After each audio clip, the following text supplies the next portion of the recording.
지금처럼 기대감 플러스 모멘텀 수급으로 올라오는 장세에서는 조정이나 횡보는 언젠가 반드시 온다는 점, 만약 조정이 온다면 최근 주도 섹터였던 지주사, 금융, 방산 등 밸류업 섹터에서 빠져나온 자금이 키 맞추기 차원으로 흐를 수 있다는 점. 네, 안녕하세요 치투생 여러분. 지난주 영상에 달린 따뜻한 댓글들 정말 잘 읽었어요. 50%가 30초 안에 나간다 라고 말씀드렸더니 항상 끝까지 본다, 너무 신경 쓰지 마라, 너무 도움된다 는 말씀해 주셔서 솔직히 좀 많이 감동받았습니다. 평소보다 좋아요도 엄청 많이 찍히더라고요. 그래서 더 책임감도 느끼고요. 그리고 오프라인 모임 신청해 주신 분들도 정말 진심이 느껴지더라고요. 멀리서 일부러 시간 내서 와주시는 만큼 저도 제대로 준비해볼게요. 자, 그럼 요즘 시장 어떠세요? 괜찮죠? 그동안 못 갔던 코스닥도 조금씩 올라오고 있죠. 외국인 투자자들은 지금도 매수세가 좋아요. 어제도 코스피를 쓸어 담더니 이러다 진짜 3300선 돌파 시도할 분위기죠. 저는 말씀드린 대로 비중을 조금 축소한 상태이긴 하지만 말씀드린 종목들은 제 시나리오 안에서 매매를 그대로 하고 있어요. 52주 신고가를 또 갱신했어요.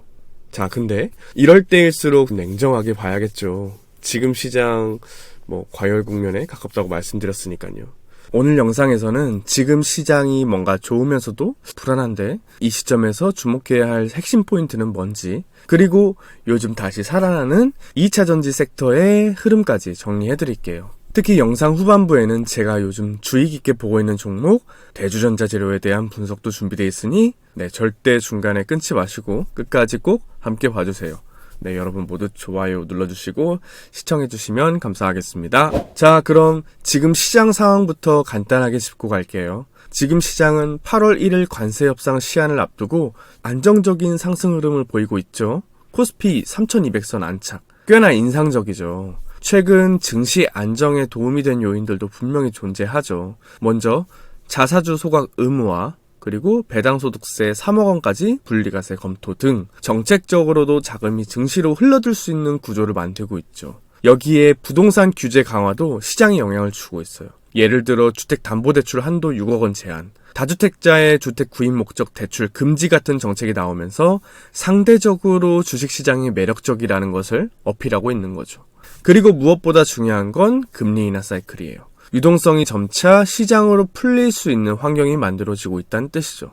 하지만 조심해야 할 점도 있죠. 일각에서는 코스피 4천에서 5천까지도 가능하다는 이야기도 나오지만 한국은 지난 20년간 수출 품목 상위권이 크게 바뀌지 않았고 미국처럼 새로운 산업이나 혁신 기업들이 시장을 이끄는 구조가 아니기 때문이죠. 일본도 한때 수급에 힘입어 니케이 42,000포인트까지 치솟았지만 결국 구조적 성장 동력이 부족해서 지금은 4만 선에서 조정받고 있죠. 결국 장기 상승의 핵심은 기업의 실적이나 성장성이죠. 지금처럼 기대감 플러스 모멘텀 수급으로 올라오는 장세에서는 조정이나 횡보는 언젠가 반드시 온다는 점 기억하시고요. 그래서 전 이렇게 봐요. 만약 조정이 온다면 최근 주도 섹터였던 지주사, 금융, 방산 등 밸류업 섹터에서 빠져나온 자금이 키 맞추기 차원으로 비주류 섹터로 흐를 수 있다는 점. 대표적으로 바이오, 그리고 말씀드릴 2차전지가 있죠. 그래서 오늘은 2차전지 흐름 안에서 실적 플러스 모멘텀으로 주목받을 수 있는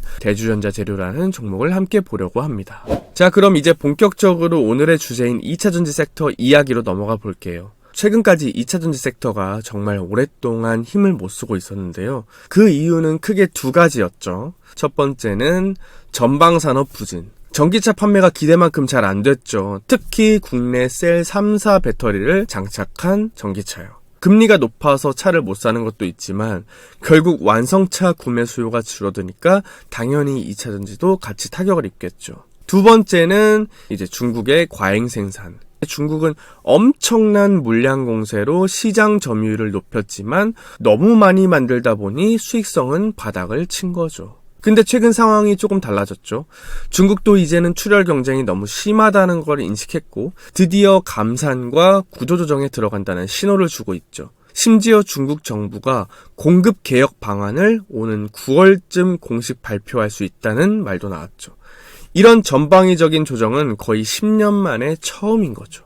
자, 이게 왜 호재냐면요. 전기차 수요가 갑자기 확 튀어오르지 않아요. 그럼 시장 균형을 맞추려면 결국 공급을 줄이는 수밖에 없죠. 중국이 감산을 하면 공급 과잉이 해소가 되고요. 그럼 자연스럽게 탄산 리튬 가격이 반등하고 2차 전지 관련 기업들도 숨통이 트이게 되는 거죠. 그리고 이런 감산 정책은 보통 최소 3개월 이상 지속되는 경우가 많기 때문에 앞으로 몇 개월간은 분위기가 괜찮을 가능성이 높다고 말씀드릴 수가 있겠죠. 한 가지 더 짚고 넘어가자면 요즘 전 세계적으로 2차 전지 공급망에서 중국 의존도를 줄이려는 움직임도 생기기 시작했어요. 미국도 최근 중국산 흑연에 무려 93.5% 반덤핑 관세를 때렸고 이런 식의 탈중국화 흐름은 앞으로도 계속될 가능성도 있는 거죠. 결국 지금 2차 전지 섹터는 중국 감산 플러스 글로벌 탈중국화 이 두 가지 흐름이 동시에 겹치면서 바닥에서 슬슬 벗어나려는 움직임을 보이고 있는 거예요. 그리고 그 가운데서 기술력도 있고 실적도 받쳐주는 국내 기업들이 이번 흐름의 수혜를 받을 가능성이 꽤 크다는 생각이 들고요. 자, 그러면 지금부터는 2차 전지 그 안에서 의미 있는 움직임을 보일 가능성이 높다고 생각되는 한 기업을 여러분께 말씀드릴게요. 앞서 말씀드린 대주전자 재료죠. 최근 시장의 흐름, 정책, 그리고 기술 트렌드까지 전부 맞물리는 포지션에 있어요. 지금 이 시점에 부각받을 수 있는 조건을 갖춘 종목이라는 거죠. 하나씩 말씀드릴게요. 대주전자 재료는 다양한 사업을 하지만 요즘 가장 주목받는 사업은 바로 2차 전지 음극재 사업이에요. 배터리에서 에너지를 저장하는 역할을 하는 부품, 즉 배터리의 성능과 수명을 좌우하는 아주 중요한 소재죠. 그럼 이 음극재의 핵심 원료가 뭐냐? 바로 흑연인데 이걸 중국이 전 세계 90% 이상을 장악하고 있었죠. 근데 최근 미국이 중국산 흑연에 대해서 반덤핑 관세를 예비적으로 결정을 했죠. 실제로 적용이 된다면 중국산 흑연의 가격은 160%까지 껑충 뛰게 되는 거죠. 자, 그럼 어떻게 될까요? 중국산 음극재는 가격 경쟁력을 잃게 되고 미국과 유럽은 탈중국 공급망을 찾게 될 수밖에 없죠. 그리고 지금 이 시점에 양산 가능한 비중국계 음극재 기업이 많지 않다는 점에서 대주전자 재료가 자연스럽게 주목받을 수밖에 없는 거죠. 여기서 중요한 포인트 하나 더. 대주전자 재료는 흑연 음극재가 아니라 차세대인 실리콘 음극재를 만드는 회사예요. 이 실리콘 음극재는 기존보다 배터리 성능은 10배 가까이 높이고 충전 시간도 확 줄여주는 차세대 핵심 소재라는 거죠. 물론 아직 단가가 비싸다는 단점이 있는데 중국산 흑연이 비싸지면 실리콘 음극재랑 가격 차이가 줄어들게 될 수밖에 없는 거고 그러면 실리콘 음극재 채택은 더 빨라질 수밖에 없겠죠. 그리고 엄청 중요한 뉴스가 하나 있는데 최근 대주전자 재료는 파나소닉을 통해 테슬라의 실리콘 음극재를 납품하기 시작했어요. 7월부터 본격 양산에 들어갔고요. 기존의 중국 기업 BTR이 전량 맡았던 물량을 이제 대주전자 재료가 공급하게 되는 거죠. 이 규모는 연간 2천억에서 3천억 수준. 작년 대주전자 재료 전체 매출을 이미 뛰어넘는 수준인 거죠. 이런 배경 속에서 대주전자 재료는 실리콘 음극재 대표주자로 주목받고 있고 현재 군산 새만금의 증설 공장도 준비 중입니다. 실제로 2025년 실적은 20% 증가할 것으로 예상되고 26년에는 최소 550억 이상의 영업이익도 기대되고 있죠. 그리고 그때쯤이면 전체 매출 중 실리콘 음극재 비중이 확 높아져 있을 것으로 보입니다. 자, 여러분 정리해볼게요. 먼저 공급 과잉. 중국이 너무 많이 만들다 보니 시장에 물건이 넘쳐났죠. 그러니까 가격은 폭락하고 수익성은 박살이 났고요. 그러다 결국 중국도 감산을 선언합니다. 야, 우리도 이러다 망하겠다 싶었던 거죠. 이건 곧 공급 조절, 즉 2차 전지 섹터의 호재로 작용하죠. 그런데 여기서 미국이 한방 날리죠. 중국산 흑연 반덤핑 관세를 때려버리죠. 실질 관세는 무려 160%. 결과는 중국산 흑연 가격 급등. 그럼 어떻게 될까요? 이 가격이면 중국 말고 다른 나라에 사야겠다. 탈중국 공급만 재편 본격적으로 시작되는 거죠. 자, 그런데 흑연이 너무 비싸지면 어떤 일이 벌어질까요? 그동안 비싸서 못 쓰던 실리콘 음극재가 이제 경쟁력이 생기는 거죠.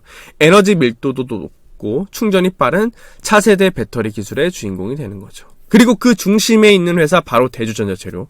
이미 실리콘 음극재 셀 3사에게 납품하고 있고 그리고 파나소닉 거기에 테슬라로 이어지는 글로벌 공급망 체계에 합류한 상황이고요. 이렇게 오늘은 현재 시장 흐름과 함께 다시 센티가 살아나고 있는 2차전지 섹터, 그리고 그 안에서 기회를 만들고 있는 대주전자 재료까지 살펴봤어요. 여러분, 제가 늘 강조하는 말 기억하시죠? 우리는 따라가는 투자를 하는 게 아니라 미리 발견하고 길목에서 기다리는 투자를 해야 되는 거죠. 자료실에도 오늘 말씀드린 내용들, 그리고 제가 참고한 여러 리포트나 분석 자료들 정리해줬으니까 꼭 들러서 복습해 주시고요. 저도 여러분이 얼마나 꾸준히 공부하고 있는지 진심으로 지켜보고 있다는 거. 오늘은 제가 좋아하는 김성근 감독님의 말을 한 줄 인용하며 마무리해볼게요. 안 된다고 생각하는 사람은 죽었다 깨어나도 안 된다. 된다, 할 수 있다 해도 될까 말까다. 어떻게 보면 투자도 공부도 인생도 다 마찬가지인 것 같아요. 스스로 믿고 준비된 자에게만 기회가 오는 것 같고요. 여러분이 그 기회를 놓치시지 않도록 저는 매번 진심으로 준비할게요. 오늘도 영상 봐주셔서 감사드리고, 좋아요 혹시 안 눌러주셨다면 눌러주시고요. 그럼 다음 영상에서 뵐게요. 안녕.